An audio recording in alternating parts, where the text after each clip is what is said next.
Good morning, good afternoon, good evening, or good night, as the case may be.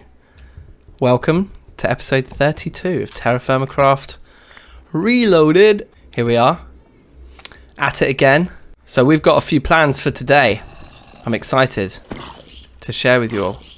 Oh wow, he was up the tree. So first thing is, look at how depleted our greatwood supplies are. Not good. So that's what this is all about. I think this guy over here needs a cheeky top up, indeed. There you are, buddy. And as for the rest, there we go. That's more like it. Looking hot.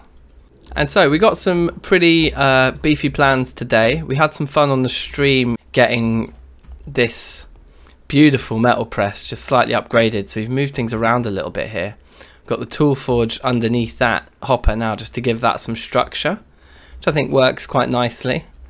A chest at the end there, but I'll explain why these patterns are in there in a moment. But over here we moved this, there used to be a chest here, and we've moved it into a locker here that contains all of the molds, including our hammerheads, and we made the steel press molds, which were quite expensive, but that's kind of kitted this thing out for production of those rods and plates and all sorts, and gears and things. And yeah, and then we have odds and ends in here. But yes, you will be wondering, why are there a load of the wood patterns in that chest? Well, that is temporary. And you'll also have noticed I've got some brass up here, I've got some ingredients here. So what are we doing? So firstly, if we look in this pattern chest, you'll notice we've only got the nugget cast and the ingot cast on there. Those are the only two that are left over here now. And it's just because I've been sorting things out for what we're going to do first here today. In this chest, where we'd normally have all of the wooden patterns, I have put all of the metal, all the sort of casts in there, and taken the wooden ones out and just put them over there temporarily. So this shows us now in here, anything that's wood in here needs to be made into a metal one. Aha!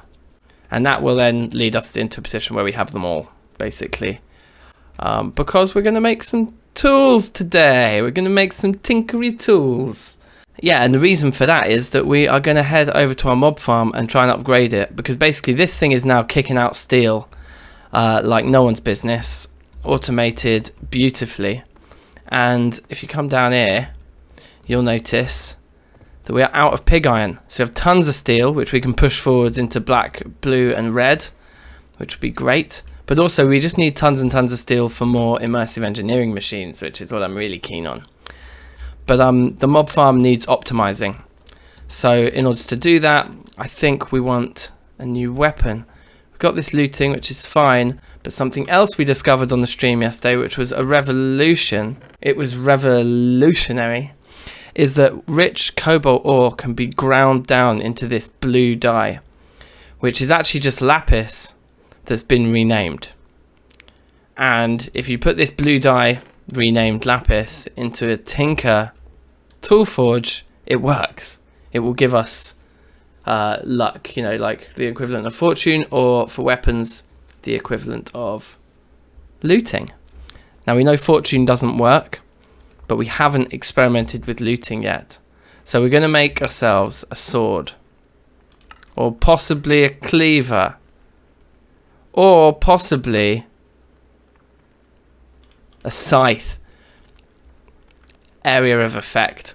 The scythe might be the one. I think it's the only one with area of effect marked on it.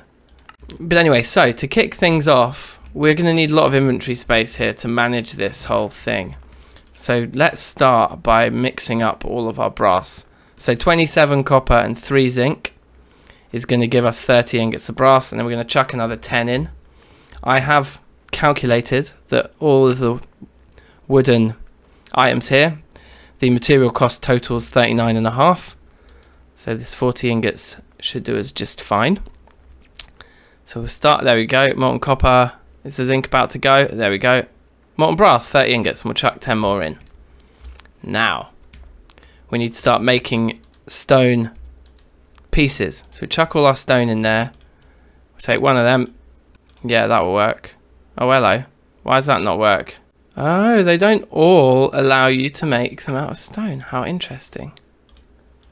That's very interesting. We'll keep this one on us then, because that one's a little bit of a crazy customer. And this stone shard we can also use. So is that 0.5? Take it out of the shard. Yeah, lovely.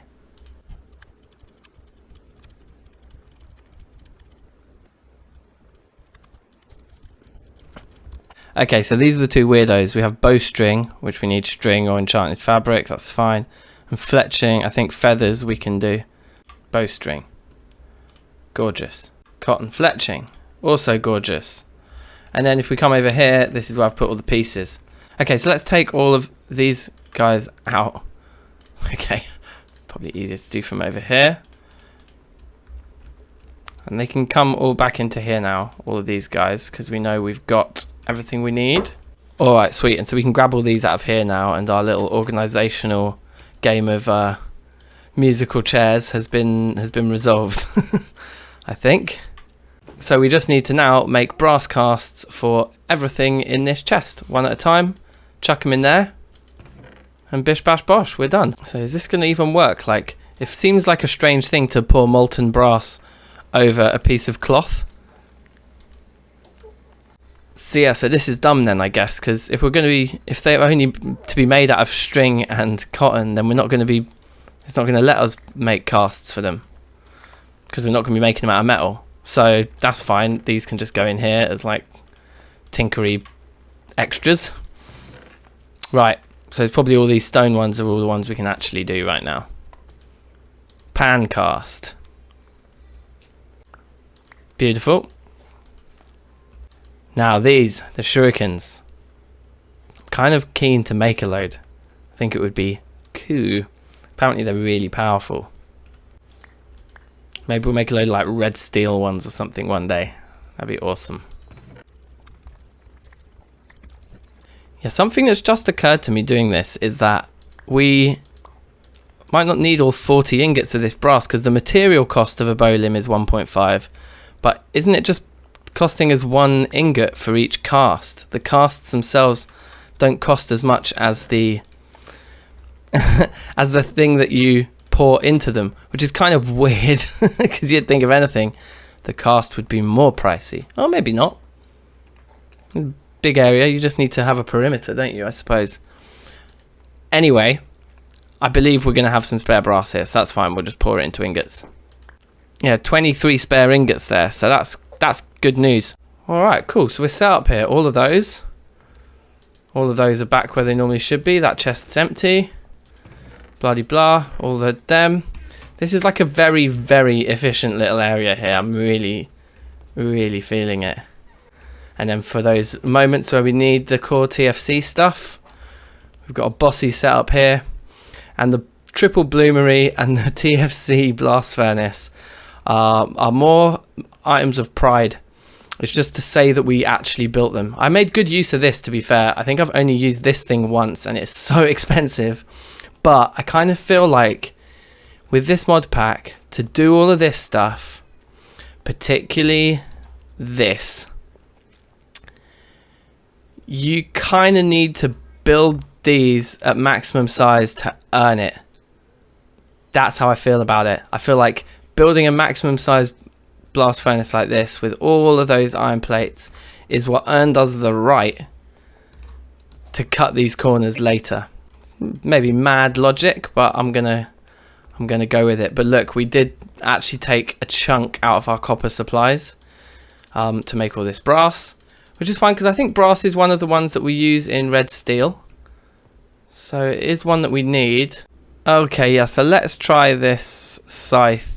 So that's 8, 3, 3 and 3. 17 ingots of something. Yeah, there are various things we need to look at. Scythe. Scythe. I can't spell it. Scythe. Here we are. Wow, so the thormium scythe has a lot of modifiers on it. Paper scythe has 7. So something about doing maybe the binding out of paper. Does that work? I mean, when you compare the iron at 91 to the cobalt at 121, feels like iron is probably a good idea. Tungsten's 91. The thing is, durability isn't really that important to us because we can just chuck some moss on it. But I suppose we do want the maximum number of modifiers. Okay, people, here's what I'm going to try. Obsidian scythe head, and we'll go for paper for all of the rest. Which might backfire. This might not work. So it's one of those guys. Where's the tough rod? Two of those guys.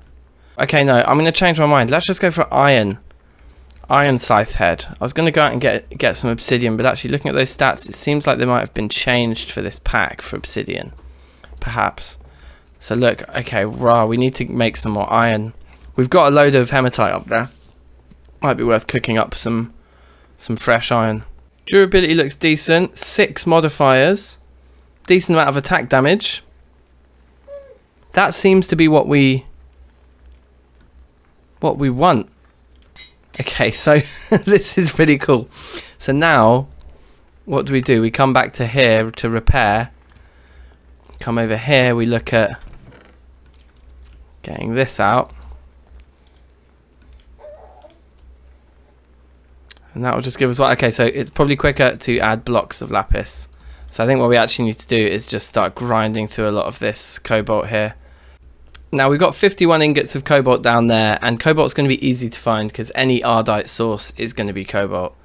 So I wouldn't even mind putting all of this rich stuff that we gathered on the stream the other day into this. And so if we just look at this now, it creates TerraFirmaCraft blue dye, which didn't work. But then the TerraFirmaCraft blue dye, we can take the Minecraft blue dye, and that's the stuff that Tinkers does like. So I've heard that we need an absolute buttload, but like, let's stop there for now, just to see how much we've got and how far it goes. Look, 450 pieces of lapis is one. That's astonishing.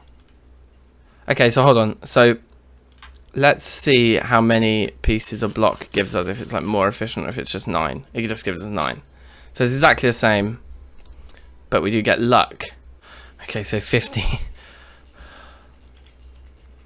Oh man. It's going to take a lot to get to level 2, isn't it? Let alone level 3. I guess once we've made this thing, we've made it. Do you know what I mean? It would be good to test its area of effectiveness before we put too much more into it though, wouldn't it? So maybe we should actually do that right about now. Oh, we've set off just as the sun's setting. That's potentially a mistake.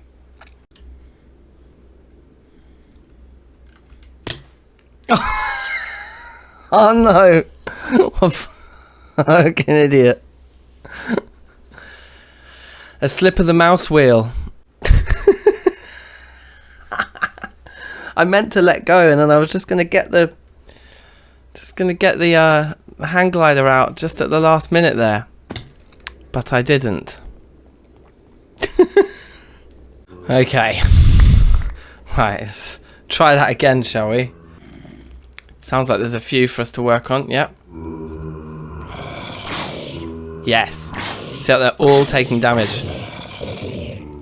That's quicker than this guy. So even though this guy does 360 damage and this guy at the moment is only on 183. We do have 5 modifiers, so there's enough room for luck 3 and some auto repair and maybe some sharpness. And we even got 3 pig iron ingots just from luck 1 on there. Hey, I remember something from back in the day, because that feels like looting 3 to me. Let's stay here for a bit longer.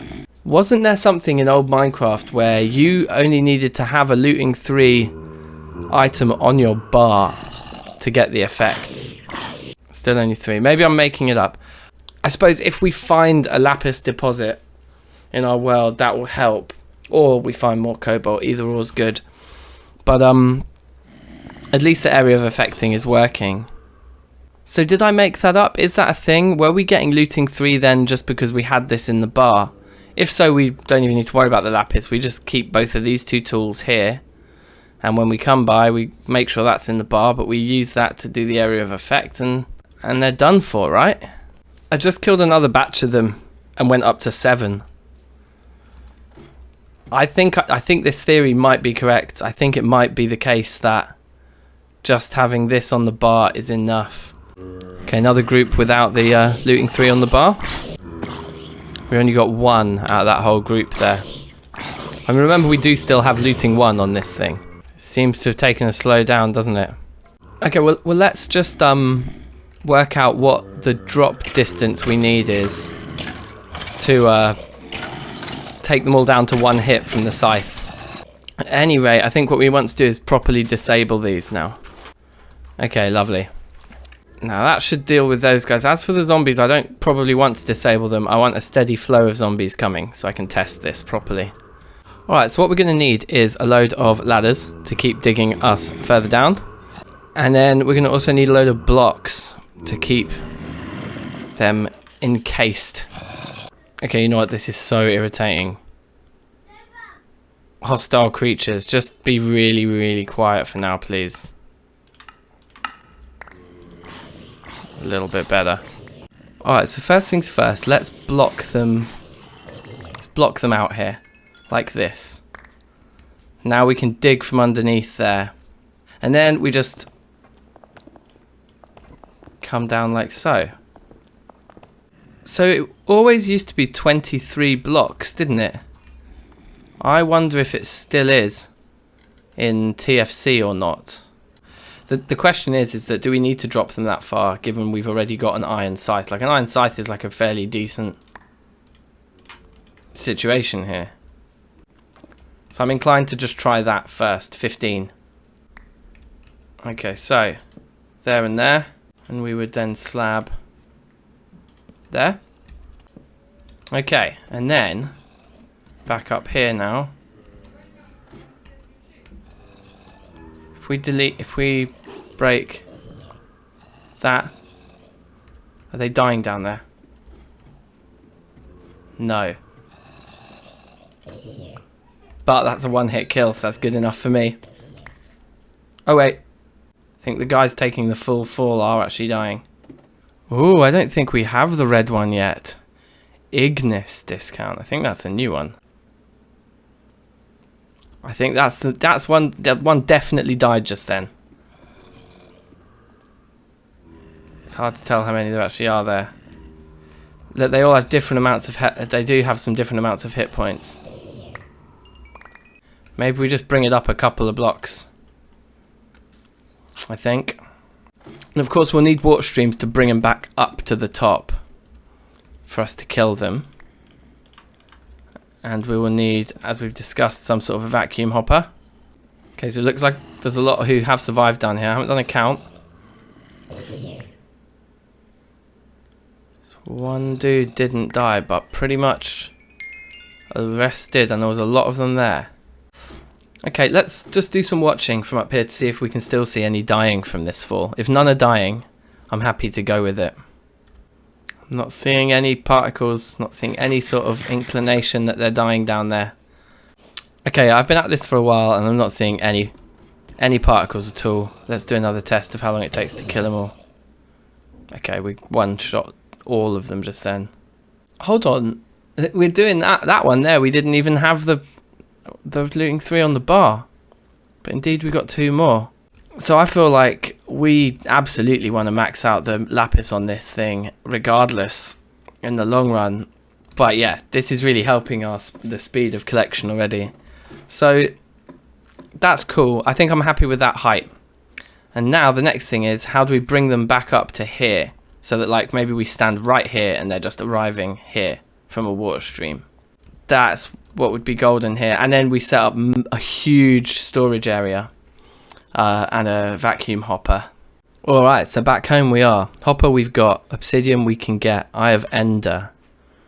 It's the blaze powder. Now blaze rods, God knows where we're getting them from. So one option is cinder pearl, which I hear we get from deserts, but I don't know where they are found. Once we get the crusher, satin spar, we've got that. So that's one thing we can do later. Sagmill, no. But this, soul sand in the ex nihilo sieve. 7% chance, like I reckon we can do that. So let's do that. I mean, look, we managed to get 2 stacks of soul sand when we were when we were in the roguelike dungeon. So I'm imagining this is going to get us what we want pretty quick. Oh no. We need TerraFirmaCraft soul sand. And where do we get that from? Well, it looks like we might have to just try a regular old hopper today then, in that case. Which is fine, because we do have one of those. And they're all landing on one block, so I'm sure the regular hopper will do the trick. Alright, and before we head back there, I'm just curious because I don't know anymore. I'm not convinced that it was taking... I don't know. But what I'm going to do is I'm just going to put all of that cobalt that we gathered yesterday into more luck on this scythe. Let's just max it out. Let's go down this route properly. Because even if we can do the exploit of keeping this thing on our bar or whatever, I feel like the setup that we're going for here demands expense. If we get this working how we want it to, with the area of effect kills, looting 3 that is repairable, if we get all these things going, then yeah, it kind of feels like we should have to pay for it. So this still isn't very much really in the grand scheme of things. So just grab that XP but leave the junk. We're gonna have 5 pieces spare again. 20 more blocks to add. I don't think it's enough. We get nearly there. Wow. So it's still just luck. Still just... Oh no, look, it says looting 2 now. Oh, strange. Anyway, that's cool. Fine. Now from memory it's like this. There we go. Moss ball. And that should give us the auto repair that we are after. Fab. Okay, second time lucky here. I did it again. You know what? I've realised how dumb it is. It's because I'm supposed to just right click to like put it away and put it back. Why have I been using the mouse wheel today? It's like because I made that mistake the first time, just then I was like, oh yeah, I gotta successfully do it with the mouse wheel. No, that's not how it works. You don't use the mouse wheel, you use the right click, you moron. Okay, if there's one little advantage, it's that I have now remembered to actually bring my backpack with me. Okay, alright. The thing is repairing itself, which is good to see. So what we want to do is come down here, and down here, and down here, and down here. And then we want to get our lockers there and there. Whoa, easy now. Excitable little thing. And now let's destroy that. Chuck the hopper in there. That's going to cram a load of stuff out. Some stuff went in, that's cool. So I think that's it. And then you could even put, couldn't you, a slab there. Yeah, and still get away with it. And then, yeah, cool. So that should be that. And then you'd want like some room down here, wouldn't you, for extra storage of junk. Like that, I guess. They both open fine. And that way we can empty stuff out of here that is not of interest to us, such as this stuff. And I'm going to probably sack off the whole let's make a water stream to bring them back up to the top. And the reason for that is that then they're being brought back into the area where they potentially prevent more from spawning. And there's a whole host of experimentation that we could do to get that working, but actually the best thing is probably to just stand up here for 10 minutes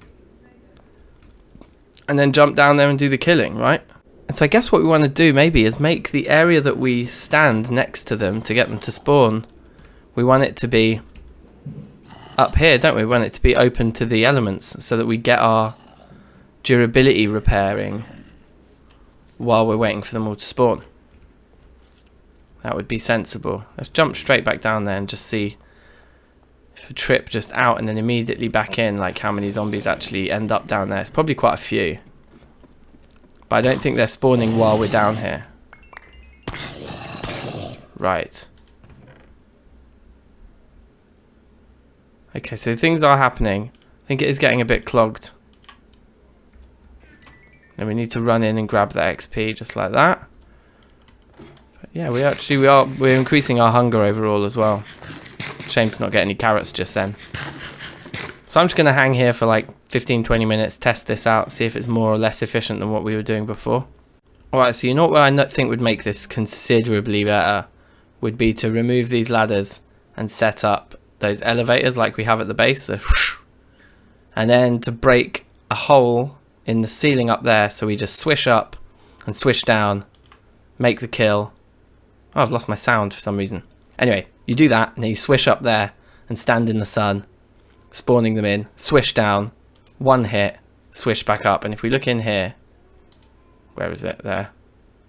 You'll see things are coming in, but they come in one at a time, and they come in quite slowly, but the pig iron is making it in.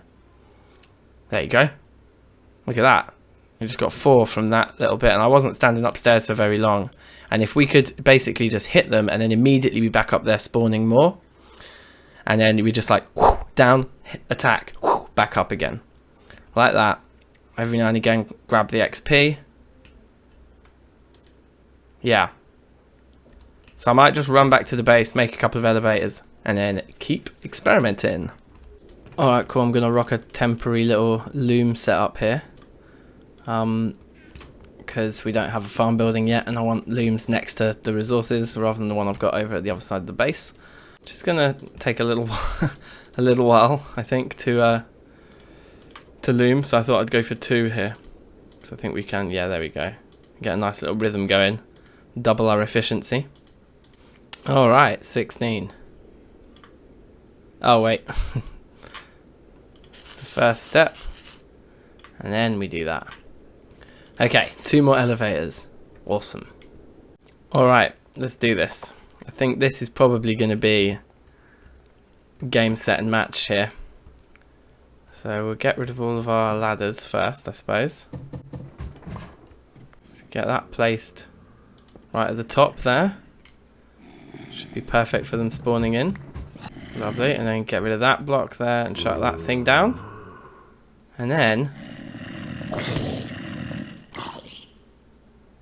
oh, we have an undying one here. So every now and again there'll be a tough customer. But all the rest are fine. And then we just hoop up here. Have a little munch of whatever food we manage to get. Let them keep spawning.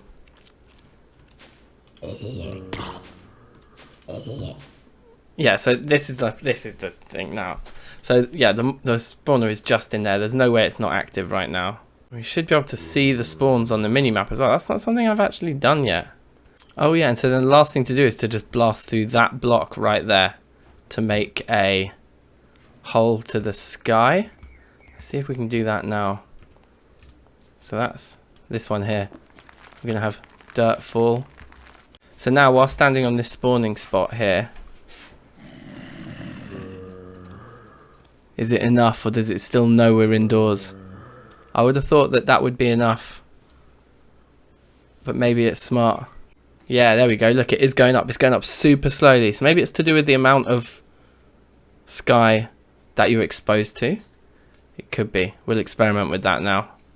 Alright, boom. I've been here for time now and we've nailed this. So firstly, check it out. Durability 3923 at 3960. That was down at like 36 something. But I've been here for quite a while. It's because I've made that hole a bit bigger. That definitely sped it up from just having the one block above me. But it's still not as fast as it is standing outside. So my theory is there's like a radius around the player. And the more of those blocks that are open to the sky, the better. In fact, we might find that by deleting... let's get rid of these 3 here. That might actually speed things up as well, making it a proper 3x3. It's still quite slow, but it's fast enough. Like, it goes up more than I use it. So what's the time now? Yes, I've been kind of just dropping down here twice an in-game day. You end up with quite a lot there, and then boosh. Okay, one of them was spined, but otherwise that went as expected.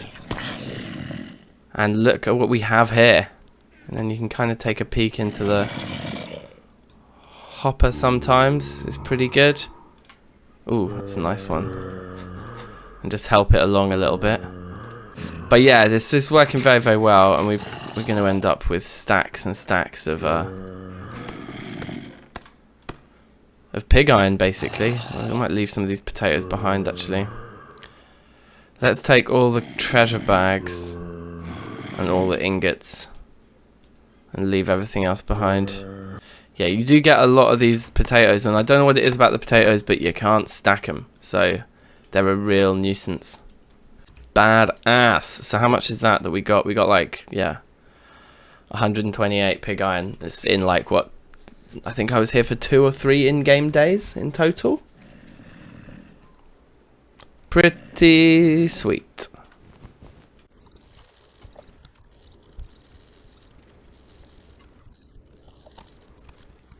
Alright, awesome. Look at that. That's quite a stack. And a spare 36 there. So we've got like over 150 ingots of pig iron, and then like about 100, over 100 ingots of steel as well. So we're starting to get to the realms of like, maybe this is enough steel to look at an arc furnace or something of that nature. Interesting to see exactly what you guys think the most optimal route through it all is. Which one gives us the most benefits in terms of building future machines, you know. Probably ore excavator is the best first one to go with. It's pretty amazing. It's pretty amazing, and I think that's where we'll call it for today's episode. So thanks very much for watching. Take care, everybody. I'll see you soon. Peace.